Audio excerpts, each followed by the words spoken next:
ফরহার জীবন এক সংকটপূর্ণ বাঁকে দাঁড়িয়ে। তার মাত্র 14 বছর বয়স, কিন্তু তার মা আর মামা জোর জবরদস্তি তাকে বিয়ে দিতে চাইছে। সুহাসিনী দাস, একটা এডুকেশনাল গ্রুপের ভলেন্টিয়ার, হয়তো ফরহাকে এই সমস্যা থেকে বাঁচাতে পারে। আজ আমরা আপনাদের দেখাচ্ছি এই কেসের দ্বিতীয় তথা শেষ ভাগ। ক্রাইম পেট্রোল 10 থেকে আপনাদের সবাইকে স্বাগত। 2008 সাল। দিল্লির এক ঝুপড়িতে থাকা 11 বছরের ফরহা একটা এডুকেশনাল গ্রুপের ভলেন্টিয়ারদের সাহায্যে স্কুলে যাওয়া শুরু করে। পৃথ্বী, বিনীত, অজিত আর প্রাচী ভলেন্টিয়াররা ভালো চাকরি করছে আর ফরহার মতো বাচ্চাদের সাহায্য করছে। দিল্লি থেকে দূরে ভুবনেশ্বরে সুহাসিনী দাস একটা চাকরির কথা জানতে পারে। সেই চাকরিটা দিল্লিতে। দিল্লির দ্রুতগতির জীবনের সঙ্গে সুহাসিনী একেবারেই অপরিচিত। সে এখানকার মল আর ডিস্কোর জীবনে একেবারে হারিয়ে যায়। কিন্তু কিছুদিনের মধ্যেই সে এসব কিছুতে বোর হয়ে যায় আর তার জীবনে অর্থপূর্ণ কিছু করার জন্য উতলা হয়ে ওঠে। তার কলিগ বিনীত তার বন্ধুদের সঙ্গে সুহাসিনীর দেখা করায়, যারা বস্তিতে বসবাসকারী বাচ্চাদের নিয়ে কাজ করছে। এই কাজ সুহাসিনীর পছন্দ হয়ে যায় আর সে ভলেন্টিয়ার হয়ে যায় এবং সে বাচ্চাদের খুব কাছাকাছি চলে আসে। ভলেন্টিয়ার হওয়ার পাশাপাশি সে এই সংগঠনের সঙ্গে যুক্ত আরও অনেকগুলি দায়িত্ব পালন করতে থাকে। পৃথ্বী যখন চণ্ডীগড়ে বদলি হয়ে যায় তখন সুহাসিনীকে সুপারভাইজার বানিয়ে দেওয়া হয় আর তখন তার দায়িত্বও বেড়ে যায়। এরই মধ্যে সুহাসিনীর ফরহার সঙ্গে গভীর সম্পর্ক গড়ে ওঠে। সে ফরহার বাড়িতে যায় আর তার মা বাবাকে ফরহাকে পড়ানোর জন্য ধন্যবাদ জানায়। ফরহা তার ভাই মাজিদকেও পড়াবার ব্যবস্থা করিয়ে নেয়। সুহাসিনীর ফরহার দিদি নাজিয়াকে দেখে খুবই কষ্ট হয়। নাজিয়ার মাত্র 16 বছর বয়স, কিন্তু 2 বছর আগেই নাজিয়ার বিয়ে হয়ে গিয়েছিল আর সে এখন 2 বছরের একটি বাচ্চার মা। ফরহা নিজের স্বপ্ন সফলের পথে এগিয়ে যায়, কিন্তু 2012 সালেই তার মা তাকে বলে যে তার মামাতো দাদা নাসেরের সঙ্গে তার বিয়ে ঠিক হয়ে গিয়েছে। ফরহা এই কথাটা সুহাসিনীকে জানায়। সে এও বলে যে তার মায়ের সঙ্গে নাসেরের অবৈধ সম্পর্ক রয়েছে। সুহাসিনী ফরহার মা বাবা সোহেল আর ফৌজিয়ার সঙ্গে কথা বলে আর এত তাড়াতাড়ি ফরহার বিয়ে দিয়ে তার জীবন নষ্ট না করার জন্য অনুরোধ জানায়। কিন্তু 1 সপ্তাহের মধ্যেই ফরহা আর তার পরিবার দিল্লি ছেড়ে চলে যায়। সুহাসিনী খুব আঘাত পায়। ফরহার প্রতিবেশী জানায় যে তারা ফৌজিয়ার বাপের বাড়ি গয়ায় চলে গেছে, যেটা বিহারে।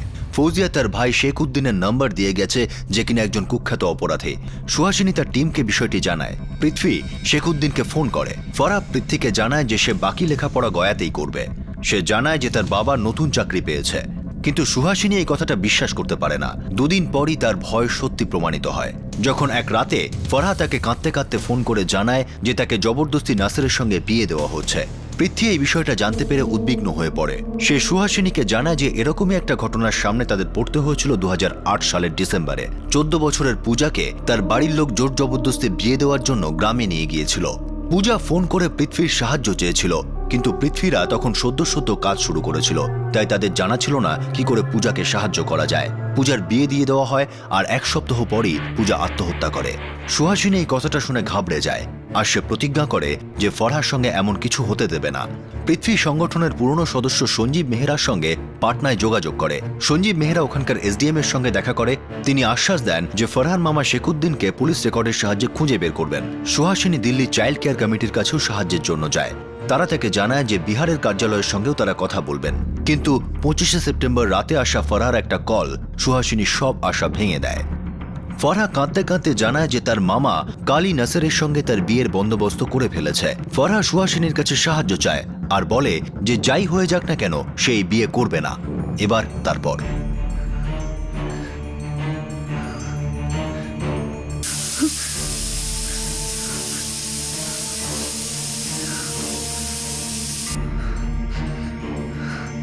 আমি নাসিরের সাথে বিয়ে করতে চাই না। আমি দিল্লিতে ফিরে যেতে চাই। আমার বন্ধুদের সাথে পড়তে চাই। আমাকে সবাই মিলে বিয়ের জন্য জোর করছে।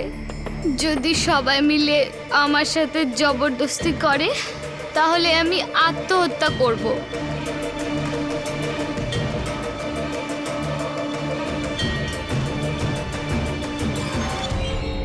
সময় খুব দ্রুত কেটে যাচ্ছিল। ফরহার জীবন নষ্ট হয়ে যাওয়ার আগেই সুহাসিনীকে ওকে বাঁচাতে হতো।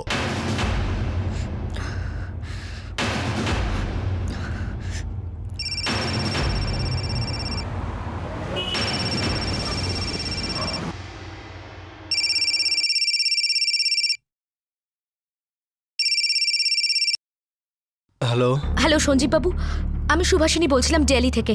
আমাকে পৃথ্বী আপনার নাম্বারটা দিয়েছে। হ্যাঁ বলো। ও তোমার কথা আমাকে বলেছিল। আমি এসডিএম এর সঙ্গে কথা বলেছি। দেখুন আমাদের কাছে একদম সময় নেই। ফারহা এইমাত্র ফোন করেছিল আমাকে। ও বলল যে ওর বাড়ির লোকজন নাসিরের সঙ্গে কালকেই ওর বিয়ে দিয়ে দেবে। ও নো, দেখো আমি এখানকার এসডিএম এর সঙ্গে কথা বলেছি, কালকের মধ্যে শেখউদ্দিনের ঠিকানা খুঁজে বের করবেন। কিন্তু ততক্ষণে তো অনেক লেট হয়ে যাবে। আপনি একটা কাজ করুন, আপনি আমাকে এসডিএম এর নাম্বারটা দিন, আমি নিজে ওনার সাথে কথা বলে নিচ্ছি। আমাদের ফারহাকে বাঁচাতেই হবে। হোল্ড অন, আমি এক্ষুনি দিচ্ছি। হ্যাঁ,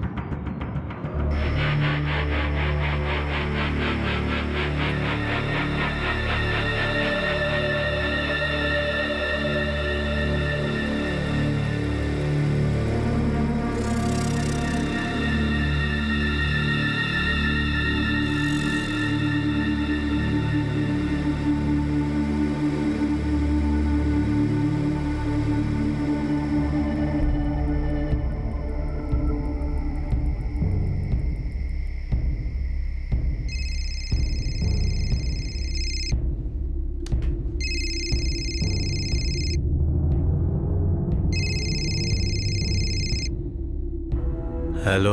হ্যালো অনিরুদ্ধ স্যার। স্যার আমি সুভাষিনী দাস বলছিলাম দিল্লি থেকে।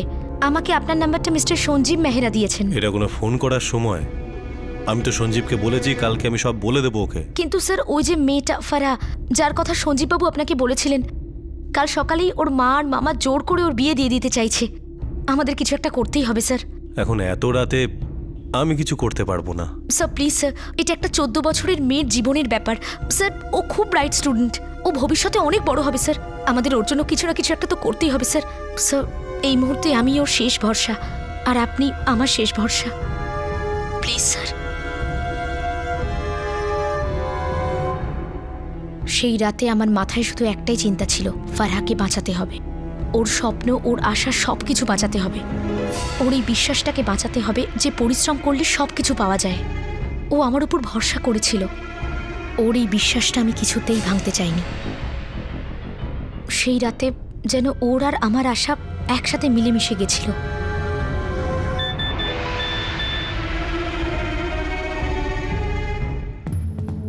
আমি গয়া পুলিশ স্টেশনের ইন্সপেক্টরের সাথে কথা বলেছি, ওনার সাথে কথা বলো, উনি তোমাদের সাহায্য করবেন। ওনার নাম কুলজিৎ সিং, ওনার নাম্বার হলো 44456786। শেখউদ্দিন কাদের? হ্যাঁ স্যার, শেখউদ্দিন কাদের, ওই ফারহার মামা। ঠিক আছে, আমি রেকর্ড চেক করছি। পুলিশ কি বলছে? ওনার কাছে শেখউদ্দিন কাদেরের রেকর্ড আছে, ওনারা ওকে খুঁজে পাবেন। ঠিক আছে, আমি পার্টনার সিসিসি মেম্বারদের ইনফর্ম করে দিচ্ছি। প্লিজ মোনালি দেবী, একটু তাড়াতাড়ি করুন, আমাদের হাতে একদম সময় নেই। আমি বুঝতে পারছি পরিস্থিতিটা। Let me contact them. Sir, এই শেখউদ্দিন মেহবুবনগরে থাকে। তার মানে মেয়েটি আর বাড়ির লোকজন ওখানেই আছে। চলো। স্যার, চাইল্ড কেয়ার কমিটি থেকে একজন লেডিও ওখানে থাকবেন। Very good.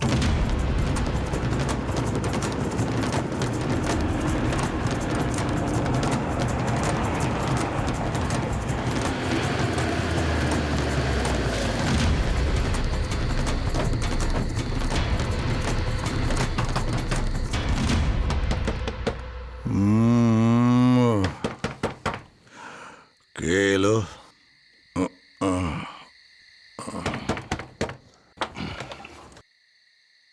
কি হয়েছে সাহেব? ফারা আনোয়ার খান কোথায় আছে? কেন সাহেব? ভেতর থেকে সবাইকে নিয়ে এসো। কি হয়েছে সাহেব? কিছু কি বলবেন তো? আরে আরে এই, সাহেব, এসো। আমাদের কথাটা চলো, তো চলো, চলো। শুনুন। আমার মনে গাড়িতে হয় যে তোলো। আপনাদের কেউ ভুল কথা তাড়াতাড়ি বলছে। করো। এই তোলো আরে, তোলো, সব কটাকে তোলো।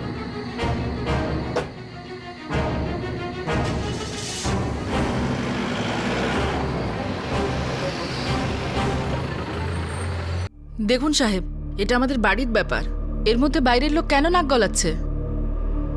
ফারা, তোমার বয়স কত? ওর বয়স 18। আমাকে বলুন, আমি ওর মা। যখন জিজ্ঞেস করব তখন বলবে, এখন চুপ করো। সাহেব ও ঠিকই তো বলছে। বিশ্বাস করুন, মেয়ের বয়স 18 বছর হয়ে গেছে। তুই চুপ করবি? মেয়েটাকে বলতে দে। শোনো মা, ভয় পেও না, বলো তোমার বয়স কত? 14 বছর। 18 বছরের কম বয়সী মেয়েদের বিয়ে দেওয়া আইন বিরুদ্ধ, এটা তোমরা জানতে না? শুনুন ম্যাডাম, এটা আমাদের বাড়ির ব্যাপার। কি করব আর করব না সেটা আমাদের ব্যাপার। আপনি কেন অকারণের মধ্যে পড়ছেন? তুমি মেয়েটার বাবা, তাই না? হ্যাঁ স্যার। 14 বছর বয়সের ছোট্ট একটা মেয়ের বিয়ের কথা ভাবলে কি করে তুমি? স্যার, আমি কিছু করিনি, এ তো ওর মা আর মামা জোর করে ওর বিয়ে দিতে চাইছে। কিরে, তোর বয়স কত? 27 বছর স্যার। আর তোমরা দুজন আমাকে এক্ষুনি তোমাদের লিখে দিতে হবে যে ওর 18 বছর পূর্ণ হওয়ার আগে ওকে বিয়ের জন্য তোমরা কেউ জোর করবে না, না হলে সবাইকে আমি লকআপে ঢুকিয়ে দেব।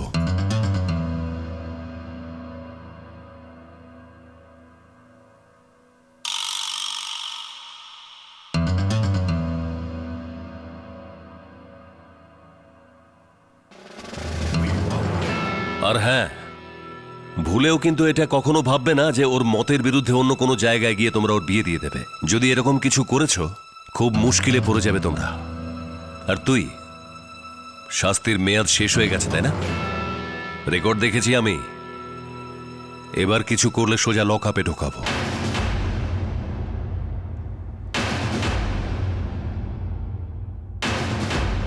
গায়ে তুমি হাত তুলবে না। তুমি নিজের মুখ বন্ধ রাখবে, বুঝলে? এইসব কিছু তোমার জন্য হচ্ছে। না ওকে পড়তে পাঠাতে, না যে এই ঝামেলা হতো। কি হয়েছে? আরে মন খারাপ করে বসে আছিস কেন? হ্যাঁ, তোর বিয়ে ওর সাথেই হবে। এখন তোকে একটু অপেক্ষা করতে হবে, ব্যাস। তারপর দেখছি কার ক্ষমতা আমাকে আটকায়।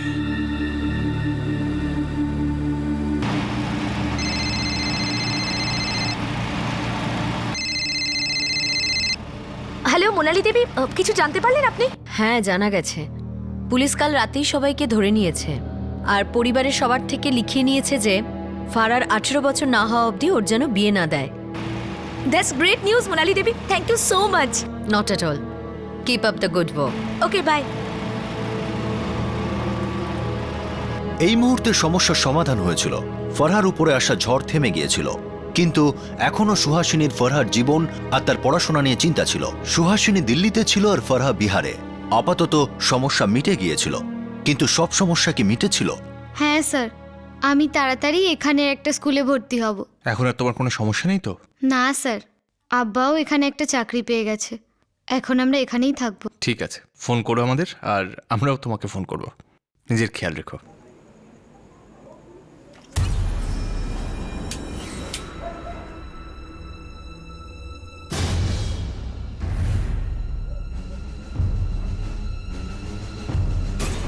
আমাদের ফারার ওপর এখান থেকেই নজর রাখতে হবে। আই উইশ আমি যদি নিজে ওখানে গিয়ে ওকে দেখতে পারতাম। না না, তোমার এটা করা ঠিক হবে না। এমনিতেই যা কিছু হয়েছে তার জন্য ওরা নিশ্চয়ই রেগে আছে। ওরা তো সব থেকে বেশি তোমার উপরে রেগে আছে। You right. আমি এই ব্যাপারটাকে মেনে নিয়েছিলাম। সেটা হলো, হয়তো ভাগ্য এটাই চাইছিল,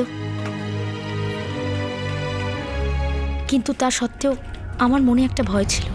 কি জানি ফারা ওখানে আদৌ ঠিক আছে কিনা। আমি তো এটাও বুঝতে পারছিলাম না যে এর থেকে বেশি আমি আর কি করতে পারি। আমি আমার কাজ নিয়ে বিজি হয়ে পড়ি, কিন্তু তা সত্ত্বেও প্রতিদিনের জীবনে কোথাও না কোথাও ফারহার কথা আমার মনে পড়তো। আমি ওর জন্য চিন্তা করতাম। আমি চাইতাম যে ও নিজের জীবন নিয়ে যে যে স্বপ্ন দেখেছে সেগুলো সব সত্যি হোক। আর তারপর জীবনের এই ক্যালাইডোস্কোপ একদম অন্য একটা বাঁক নিল।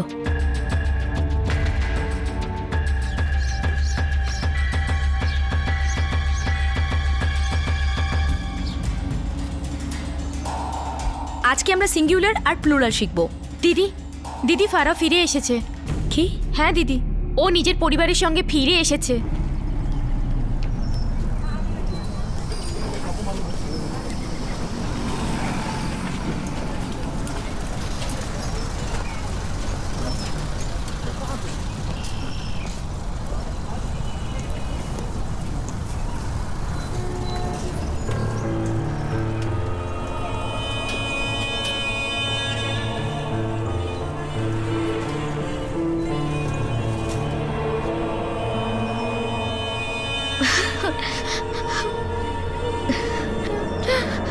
কেমন আছো তুমি ফারা? আমি ঠিক আছি দিদি। তোমাকে দেখে খুব ভালো লাগছে। দিদি, আমি তোমার জন্য এখানে আসতে পেরেছি। Thank you. আমায় ফোনে সত্যি কথাও বলতে দিত না। আর আমার মামা, ও তো আমার গলায় ছুরি রেখে সামনে দাঁড়িয়ে থাকতো।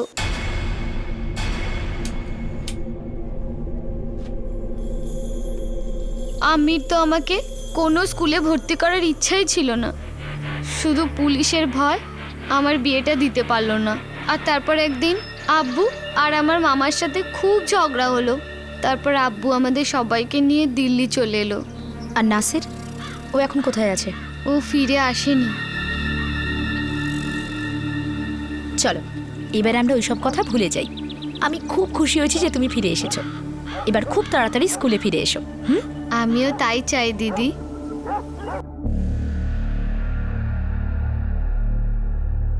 দেখুন, আমি জানি যে এই মুহূর্তে আপনি আমার ওপর রেগে আছেন, কিন্তু আমি জানি যে একদিন না একদিন আপনি বুঝবেন আমি যেটা করেছি সেটা একদম ঠিক।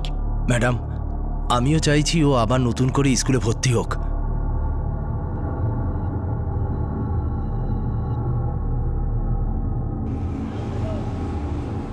ও খুব ভালো স্টুডেন্ট, তাই জন্য আমি ওকে ভর্তি করে নিচ্ছি। কিন্তু একটা কথা আমি ক্লিয়ারলি বলছি, ওর ভাইকে আমি ভর্তি নিতে পারবো না।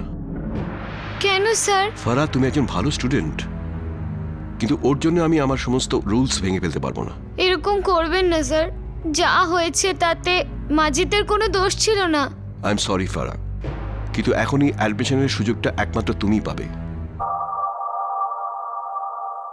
না দিদি, যতক্ষণ আমার ভাইকে স্কুলে না নেবে ততক্ষণ আমিও স্কুলে আসবো না। ফারা, আমরা কোনো না কোনো রাস্তা ঠিক বের করে নেব। তুমি স্কুলে যাওয়া শুরু তো করো। না, আমি ভাইয়ের সাথেই স্কুলে আসবো। ফারা, তুমি এরকম জেদ করলে স্কুলের 1 বছর মিস করে যাবে। ভাইও তো 1 বছর পিছিয়ে যাবে না। আমি চাই যে ও পড়াশোনা করুক, না হলে ও বড় হয়ে মামা আর নাসিরের মতো খারাপ মানুষ হয়ে যাবে। তাই যতক্ষণ না ভাই স্কুলে যাবে আমিও স্কুল যাব না। সুভাষিনী, কাম অন, এই ধরনের ব্ল্যাকমেল করার চেষ্টা করো না। এটা একটা সাপোর্ট বেস স্কুল। আমরা এক্স সার্ভিসম্যানরা অনেক ডেডিকেশন আর পরিশ্রমের মাধ্যমে এটাকে দাঁড় করিয়েছি। আপনারা তো ভালো কাজ করছেন, তাই আমরা সবাই আপনাদের সাপোর্ট করছি। স্যার, আপনি খুব ভালো করে জানেন যে ফারহা খুব ব্রাইট স্টুডেন্ট। ও অনেক বড় হবে যদিও আরও একবার চান্স পায়। শুধুমাত্র ওর ব্রাইট হওয়ার খাতিরে আমি আমার স্কুলের রুল ভাঙতে পারি না। স্যার, আমি প্রমিস করছি এবার থেকে ফারহা আর মাজিদ স্কুলের কোনো নিয়ম ভাঙবে না। Please sir.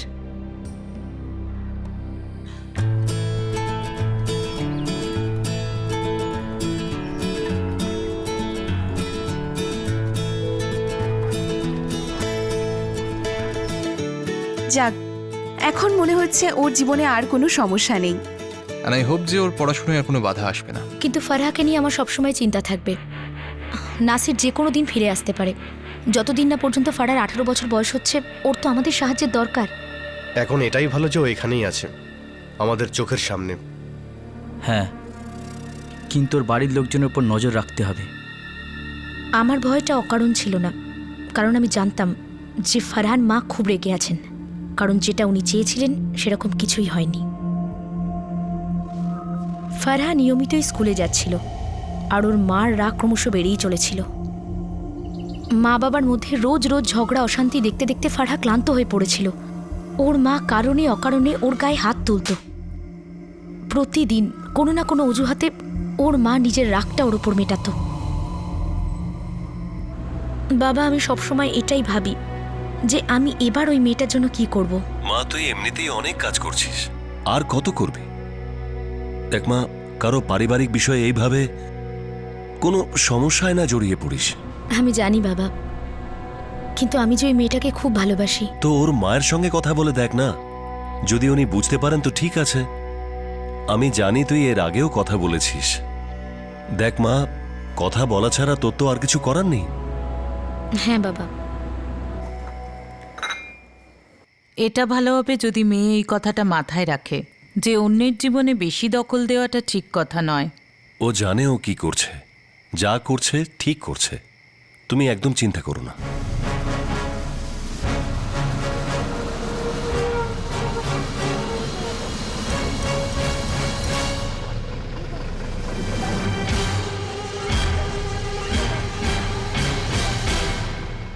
ফারহার সমস্যা খানিকটা তো সমাধান হয়েছিল, কিন্তু তার মায়ের কারণে এখনো তার সামনে বেশ কিছু সমস্যা তৈরি হচ্ছিল।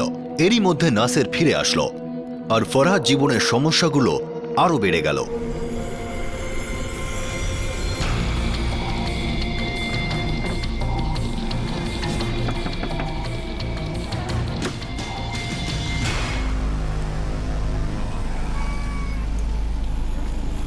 মাজিদ, এই মাজিদ। হ্যাঁ আমি। এখানে আয়। হ্যাঁ আমি। এক প্যাকেট দুধ নিয়ে আয়। আরে তাড়াতাড়ি যা।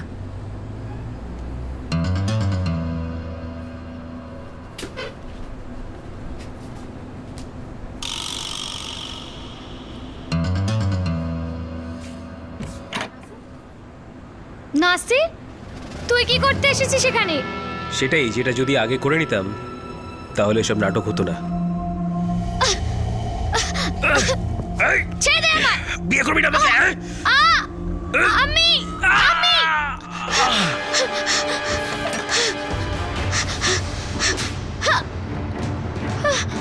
আমি আমি নাসির আমার সাথে জবরদস্তি করছিল। তো কদিন বাদে ওর সাথে তোর বিয়ে হবে? না, আমি ওর সাথে বিয়ে করব না। আচ্ছা শোন, ও আজ করুক কাল করুক তাতে কিচ্ছু আসে যায় না, বুঝেছিস? ওর সঙ্গে তোর বিয়ে হবেই, বুঝলি? কখনো না। এই ফারা শোন, তোকে একবার পুলিশ বাঁচিয়ে নিয়েছে, তার মানে এই নয় যে তুই যা চাইবি তাই হবে, বুঝেছিস? চুপচাপ ওর সঙ্গে বিয়ে করে নে, না হলে তোর কপালে অশেষ দুঃখ লেখা রয়েছে, শুনে রাখ। তোর অবস্থা খারাপ করে ছাড়বো। কখনো না।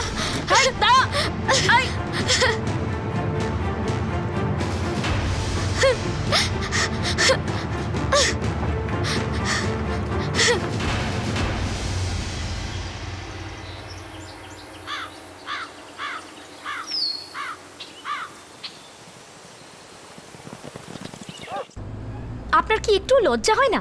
ও তো আপনার মেয়ে। এটা তো গয়াতেই ঠিক হয়েছিল না? 18 বছরের আগে ওর বিয়ে নাসিরের সঙ্গে হবে না। তুমি নিজের মুখ বন্ধ রাখো, বুঝলে?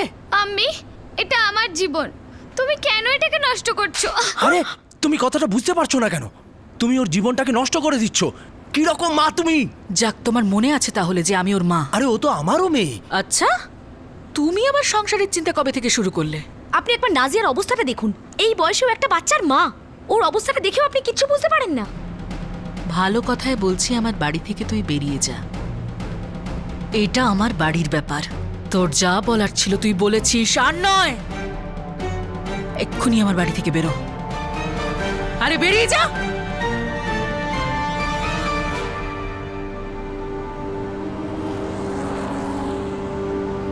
যদি আমি কোনোভাবে ফারহাকে ওখান থেকে বের করে আনতে পারতাম, এমন একটা মায়ের কাছ থেকে মুক্তি দিতে পারতাম যিনি কিনা নিজের মেয়ের ভালো হতে দিতে চান না। আমি সব জায়গা থেকে, সব মানুষের কাছ থেকে সাহায্য চাইছিলাম, কিন্তু একটা জায়গার পর থেকে কেউ আর কিচ্ছু করতে পারছিল না। শোনো, আমরা আবার গিয়ে ফারার মার সাথে কথা বলবো। আমাদের যতটুকু সম্ভব আমরা চেষ্টা করব। আমরা যেটা করছি সেটা যথেষ্ট নয়। ফারহা অনেক বড় একটা বিপদের মধ্যে আছে। একে তোর মা খারাপ, তারপর নাসিরও খুব বাজে একটা মানুষ, আর ফারহার মামা শেখউদ্দিন ও একজন বড় ক্রিমিনাল। ঠিক আছে, আমি ওদের পরিবারের সাথে গিয়ে কথা বলছি। দেখুন, গয়াতে আপনাদের একবার পুলিশ স্টেশনে যেতে হয়েছিল, আর আপনারা জানেন যে আপনারা একবার লিখে দিয়েছেন যে আপনার মেয়ের 18 বছর বয়স হওয়া না অবধি আপনারা ওর বিয়ে দেবেন না। ম্যাডাম, আমিও এই কথাটা ওকে বোঝানোর অনেক চেষ্টা করেছি। দেখুন, আপনি যদি এইভাবে জেদ করতে থাকেন তাহলে আপনাকে অনেক সমস্যার মধ্যে পড়তে হবে। আপনার ওপর ক্রিমিনাল কেস করা হবে। আমার বিশ্বাস হচ্ছে না যে আম্মি আমার সাথে এরকম করতে পারে। নাসির আমার সাথে জবরদস্তি করছিল, আর আম্মি ওরই সাথ দিচ্ছিল। প্রত্যেকবার কিছু না কিছু করে আমি নিজেকে বাঁচিয়ে নিই। আমি যদি পারতাম তো তোমাকে আমার সাথে আমার বাড়ি নিয়ে যেতাম, কিন্তু এরকমটা করলে তুমি আরো সমস্যায় পড়বে। তাহলে আমি কি করব দিদি? সুহাসিনী, আমি বুঝতে পারছি তুমি টেনশনে আছো, কিন্তু এখন আমিও তো বুঝতে পারছি না যে আমি ঠিক কি করব। পৃথ্বী, ফারার অবস্থা খুব খারাপ। ওই লোকটা যে কোনো সময় ওর উপর জোর করতে পারে, আর ওর মা, সে ওই নাসিরকেই সাপোর্ট করবে। ও ভয় ভয় বেঁচে আছে পৃথ্বী।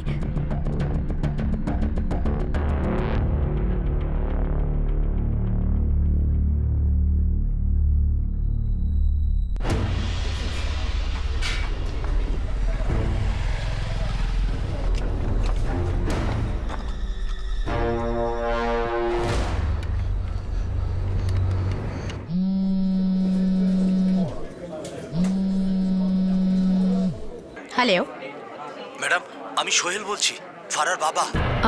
হ্যাঁ বলুন, কি হয়েছে? ম্যাডাম, ফারার মা আগামী সপ্তাহে ওর বিয়ে, নাসিরের সঙ্গে দেবে। ওর ভাইকেও ডেকে নিয়েছে। ওরা জোর করে ওকে কোথাও নিয়ে যাবে। এরবারে আর গয়া নয়, অন্য কোথাও। কিছু একটা করুন ম্যাডাম, মেয়েটাকে বাঁচান।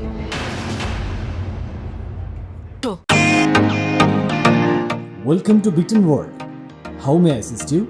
নতুন ফ্ল্যাটের জন্য একটা স্ট্যান্ড ফ্যান আর কুলার নেব। এই পচা গরম থেকে একটু স্বস্তি চাই। বাজার চলতে সব ব্র্যান্ড আর ভরসাযোগ্য নয়। তার জন্য তো আমাদের ফ্যান আছে, all purpose bullet table fan, ceiling fan. আমাদের সিলিং ফ্যান কিন্তু 30 মাসের ওয়ারেন্টি সহ পাওয়া যায়। আছে ফারাটা 2 বছরের ওয়ারেন্টি, 17 থেকে 20 মিটার এয়ার ফ্লো, মধ্যবিত্তের সাধ্যের মধ্যে একমাত্র ভরসাযোগ্য ব্র্যান্ড বিটন। আমাদের কুলারের কিন্তু অনেক range, 45 litres, 50 litres, 70 litres, 90 litres, 110 litres. Honeycomb সহযোগে বিটনের সব কুলারের ওয়ারেন্টি 1 বছর। চেনা হাওয়ায় অচেনা অনুভূতির জন্য একমাত্র আদর্শ বিটন। গরমে স্বস্তি পেতে বিটনের ফ্যান হোক বা কুলার, আজই আনুন বাড়িতে। Vuitton, digitally yours.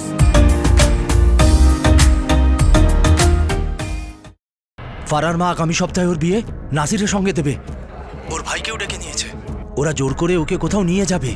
এরবারে আর গয়া নয়, অন্য কোথাও। কিছু একটা করুন ম্যাডাম, মেয়েটাকে বাঁচান। আমার মেয়েটাকে বাঁচান ম্যাডাম।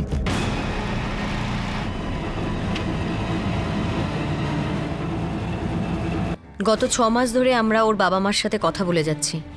যখনই তুমি ইনফরমেশন দিয়েছো আমরা গিয়ে কথা বলে এসেছি। এখন আর কথা বলে কোনো লাভ হবে না মোনালি দেবী, ওর জীবনটা নষ্ট হয়ে যাবে। এটাই তো আমিও তোমাকে বলছি, জলটা অনেক দূর গড়িয়ে গেছে। তো আমি কি করব মোনালি দেবী? ফারাকে কি করে বাঁচাবো? She is just a child. যতক্ষণ না ওরা পুলিশ কমপ্লেন করছে ততক্ষণ আমরা এইটা নিজেদের হাতে নিতে পারবো না আইনতভাবে। এফআইআর ছাড়া আমরা ওদের গিয়ে বোঝাতে পারি, সাবধান করতে পারি, এত বোঝানো সত্ত্বেও যেটা কাজ করছে না। আচ্ছা, ফারার বাবা তোমার কাছে সাহায্য চাইছিলেন না? ওনাকে গিয়ে বলো ফারাকে নিয়ে পুলিশ স্টেশনে যেন যায়, আর ফজিয়া নাসিরের বিরুদ্ধে পুলিশ কমপ্লেন করতে। তারপরেই আমরা কোনো অ্যাকশন নিতে পারবো।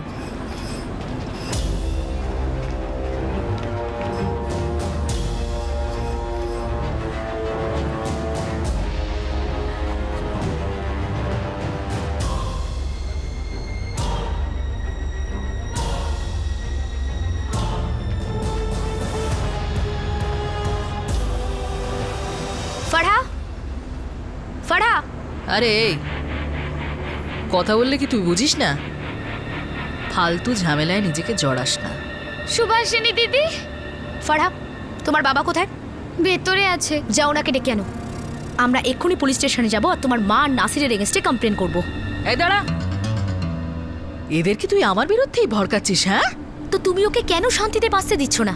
চল আমিও দেখে নেব তুই কি করে আমার স্বামী আমার সন্তানকে আমার বিরুদ্ধেই ভড়কিয়ে পুলিশের কাছে। যদি তুমি না চাও যে আমরা তোমার এগেনস্টে পুলিশে কমপ্লেন করি, তাহলে এক্ষুনি নাসিরকে বলো যেন ও ফারহার পিছু করা ছেড়ে দেয়। খবরদার যদি ওকে কোথাও নিয়ে গেছো। ওকে এভাবে আটকাবার তুমি কে? ওর বাবা ওর সাথে আছে, যখন পুলিশ আসবে না তখন সবটা বুঝতে পারবে। চলো তোমরা। তুই একটাও কথা বলবি না, বুঝলি? আমি ওর মা।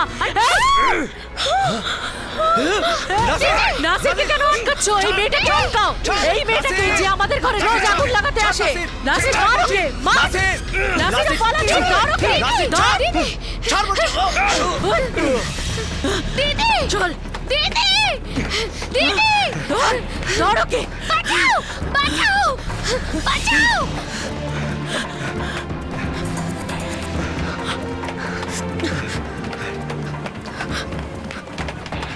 ধর ওকে। আমি ওখান থেকে প্রাণ বাঁচিয়ে বেরোবার চেষ্টা করছিলাম। আমি এই বস্তির অলি গলি চিনতাম। আমি শুধু ওখান থেকে বেরোতে চেষ্টা করছিলাম। অজিত স্যার, দিদির খুব চোট লেগেছে, তুমি তাড়াতাড়ি চলে এসো, না হলে ওরা দিদিকে মেরে ফেলবে। ওরা ছুরি নিয়ে পিছনে পড়েছে। দাঁড়া, দাঁড়া।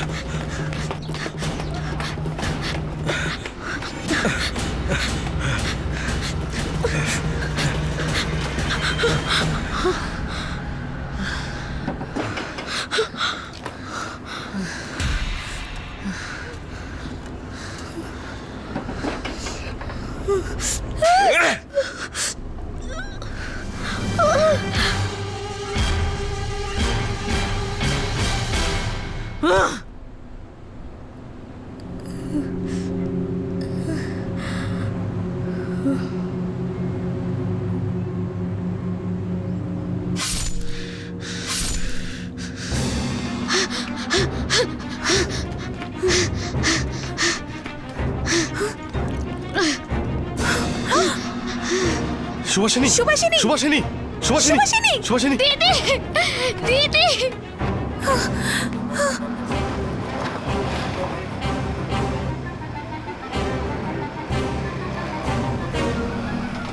কি? আমি এক্ষুনি দিল্লি আসছি। কি হয়েছে বলবে তো? মেয়ের কিছু হয়েছে নাকি?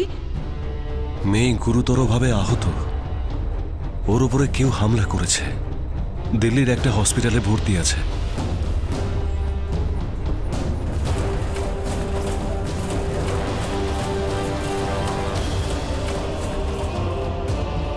সমস্ত মেডিসিন ঠিক করে দেখি। ডক্টর ডক্টর কেমন আছে? ওর মুখে 15টা স্টিচ হয়েছে আর হাতে 12টা। এখন ওর অবস্থা কিরকম আছে? কন্ডিশন খুব একটা ভালো নয়।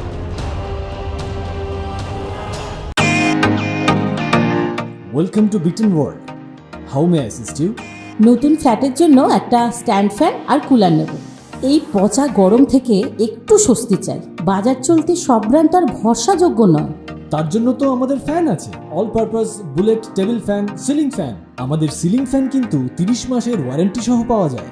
আছে ফারাটা 2 বছরের ওয়ারেন্টি, 17 থেকে 20 মিটার এয়ার ফ্লো, মধ্যবিত্তের সাধ্যের মধ্যে একমাত্র ভরসাযোগ্য ব্র্যান্ড বিটেন। আমাদের কুলারের কিন্তু অনেক range, 45 litres, 50 litres, 70 litres, 90 litres, 110 litres. Honeycomb সহযোগে বিটেনের সব কুলারের ওয়ারেন্টি 1 বছর। চেনা হাওয়ায় অচেনা অনুভূতির জন্য একমাত্র আদর্শ বিটেন। গরমে স্বস্তি পেতে বিটেনের ফ্যান হোক বা কুলার, আজই আনুন বাড়িতে। Beaten, digitally yours. এখন ওর অবস্থা কিরকম আছে? কন্ডিশন খুব একটা ভালো নয়। হ্যাঁ, কিন্তু ও ঠিক হয়ে যাবে, একটু সময় লাগবে। কিন্তু ডক্টর আমরা কি ওর সাথে দেখা করতে পারি? কাল সন্ধেবেলায় আমরা ওকে ওয়ার্ডে শিফট করব। ততক্ষণ আমরা ওকে স্পেশাল কেয়ারে রাখছি, তারপরে আপনারা দেখা করতে পারেন। ওকে। ও এখন হসপিটালে ভর্তি স্যার, অনেক জায়গায় স্টিচ করতে হয়েছে। স্যার, আমার বউ ওর পিছন পিছন গেছিল আর এখনো বাড়িতে ঢোকেনি। মেয়েটার কমপ্লেন লেখো, ততক্ষণে আমরা নাসির আর ফৌজির খোঁজ খবর নিচ্ছি। দেখুন, আপনি এবার এফআইআর দায়ের করে দিন। ওরা খুব বাড়াবাড়ি শুরু করেছে, খুন খারাপিতে নেমে এসেছে।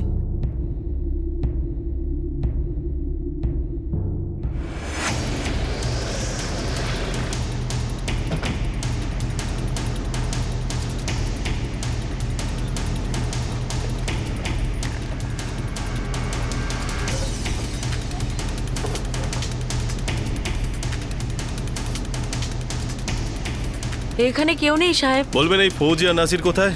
ফিরেছে? না সাহেব, আপনি মমতাজের ঘরে গিয়ে দেখুন, ও ওর খুব কাছের, হতে পারে ও ওখানেই আছে। স্যার, ভেতরে কেউ নেই। ঠিক আছে, আপনি আমাদের সাথে আসুন, মমতাজের বাড়িটা দেখিয়ে দিন। আসুন সাহেব। ওই যে সাহেব, ওই যে হলুদ রঙের দরজাটা, ওই বাড়িটা ওদের। মমতাজ? হ্যাঁ বলুন। ফৌজি কোথায়? আরে আরে ম্যাডাম শুনুন আমার কথা, আমি তো ওকে কিছু করিনি, আমি তো মেয়েটাকে বাঁচাতে গেছিলাম। আমাকে চল। নাসির কোথায়? আমি জানি না সাহেব, ও পালিয়ে গেছে। আমি বললাম না সাহেব, আমি কিছু করিনি, আমি কিছু করিনি। সাহেব আমার কথাটা তো শুনুন। আরে কাক কোথায় নিয়ে যাচ্ছে? আরে আমার কথাটা শুনুন, আমি কিছু করিনি। আরে সাহেব আমার কথা শুনুন।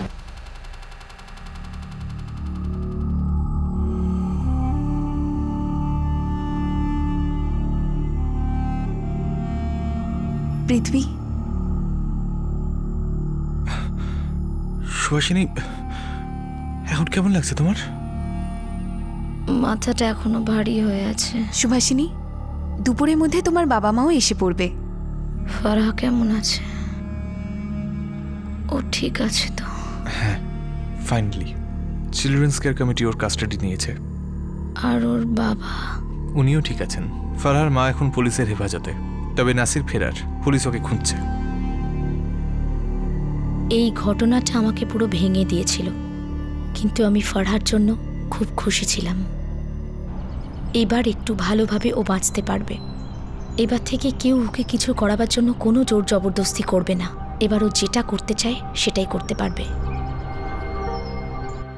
যদি ওর মা ওকে জানার একটু চেষ্টা করতে পারত, জানার চেষ্টা করত, যে ফারহা ওর জীবনে কতটা দূর এগোতে পারে।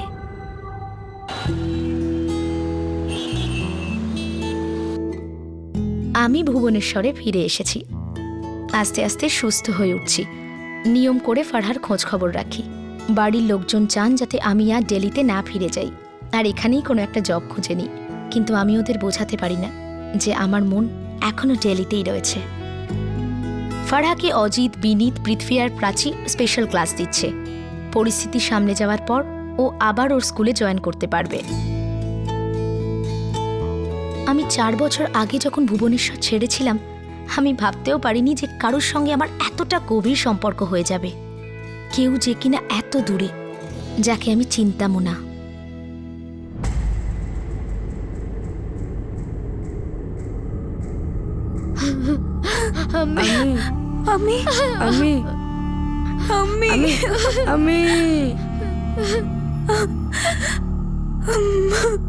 আনফর্চুনেটলি যখন ফারহার মার এগেনস্টে কেস চলছিল, তখন উনি মারা যান। নাসিরের বোনের ওপর প্রেশার দেয়া হয় এবং নাসির শেষমেশ সারেন্ডার করেই দেয়। ওকে, thank you, welcome.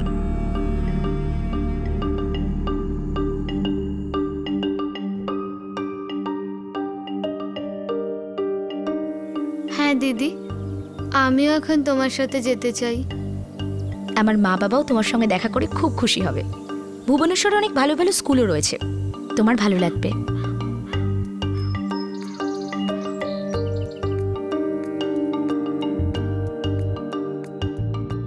Suhasini child care committee আর ফরহার বাবাকে অনুরোধ করেছে যে সে ফরহার কাস্টডি নিয়ে তাকে নিজের সঙ্গে ভুবনেশ্বরে নিয়ে যেতে চায়। সবাই রাজি হয়ে গেছে। এখন শুধু কিছু আইনি ব্যবস্থা বাকি রয়েছে, যার সাহায্যে ফরহার কাস্টডি সে পেয়ে যাবে। আর সম্পূর্ণভাবে সুস্থ হয়ে যাওয়ার পর সুহাসিনী ফরহাকে নিজের সঙ্গে নিয়ে যেতে পারবে। এটা বোঝা খুবই মুশকিল যে একজন মা কেন তার নাবালিকা মেয়েকে বিয়ে দেওয়ার জন্য এত ব্যস্ত হয়ে পড়েছিল। একটি এমন মেয়ে যে লেখাপড়ায় ভালো ছিল আর গরিব পরিবারের হওয়া সত্ত্বেও নিজে কিছু করে দেখানোর মনের জোর ছিল, আর তাকে সাহায্য করছিল কিছু ভলেন্টিয়ার্স, আপনার আর আমাদের মতো মানুষ, যাদের এই মেয়েটিকে সাহায্য করে আর তার পাশে দাঁড়িয়ে তাকে এক সুন্দর জীবন দেওয়া ছাড়া তাদের আর কিছু পাওয়ার নেই। বাল্য বিবাহ আজও আমাদের দেশে এক কলঙ্ক, যদিও একে বেআইনি ঘোষণা করা হয়েছে।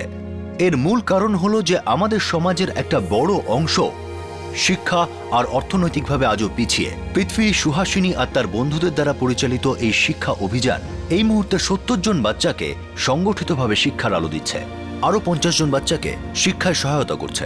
আপনাদের সাথে আবার দেখা হবে ক্রাইম পেট্রোল 10 থেকে আরও একটা নতুন এপিসোড নিয়ে। ততক্ষণ নিজের খেয়াল রাখুন, সুরক্ষিত থাকুন আর চেষ্টা করুন যে যদি আমরা পিছিয়ে পড়া মানুষদের কোনোভাবে সাহায্য করতে পারি, তাহলে যেন সাহায্যের হাত বাড়িয়ে দিই। জয় হিন্দ।